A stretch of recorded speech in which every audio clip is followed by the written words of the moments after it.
everyone, my name is Bintang Sanjaya, and my personal project is to spread awareness on Indonesia's destructive palm oil industry through a research essay. My global context is globalization and sustainability. I chose this global context because I never realized how many of our day-to-day products contain palm oil. And when I went to the grocery shop, I was even more surprised to see that not only the food products contain the oil, but also things like shampoo, soap, and even toothpaste contain palm oil. And of course, palm oil itself can be found in any grocery shop. This is because Indonesia is the world's #1 palm oil producer, and that the oil itself is very easy to produce. Unfortunately though, its creation isn't really sustainable, as the palm tree farmers would burn down vast areas of forests to make land for their plantation. Not only does this create huge amounts of CO2 emissions, but it also destroys the habitats of the already critically endangered orangutans.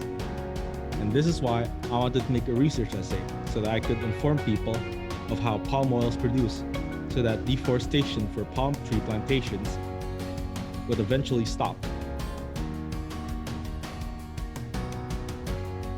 And now for my research.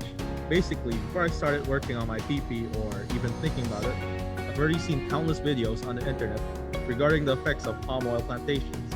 But the one that really stuck with me the most was the video made by Vice. Not this particular video, but it was made by the same channel. I felt that it showed me the devastating effects of palm oil plantations, and it showed me in a really interesting and a simple enough way to get me to care about what was happening. It's not that I didn't care about what was happening, it's just that I wasn't aware of where I was getting my palm oil products from. I've also read some magazines and articles published by Nat Geo Wild and other companies, so that I know that if palm oil production can be more sustainable, or that it should be replaced by a whole different oil. Basically, my prior knowledge I know of is that I've already created essays before in classes like Science, Individual Society, BE, and many other classes, but I don't think I've ever made a research essay before, and not on this particular topic. But while writing, I've noticed that it isn't really that different from a normal essay. Other than that, I need to be more detailed on my explanations and has a bit more words. While I do get some of my data from articles and videos, I get the best data from a website called PubMed.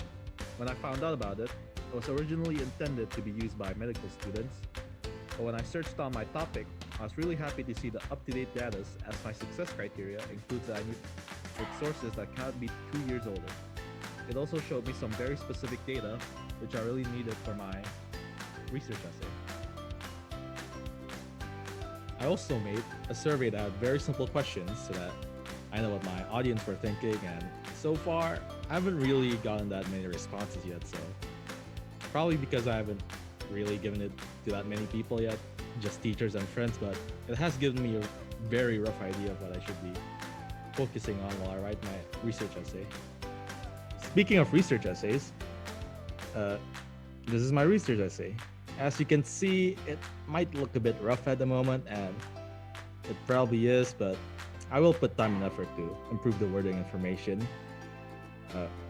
But when I do get to the point where I think I'm finished, I'll ask my English teacher if you can find any grammatical errors and things like that, and to simplify the things I'm explaining so that it's better understood by the reader. Anyway, I will score my research essay based on this success criteria.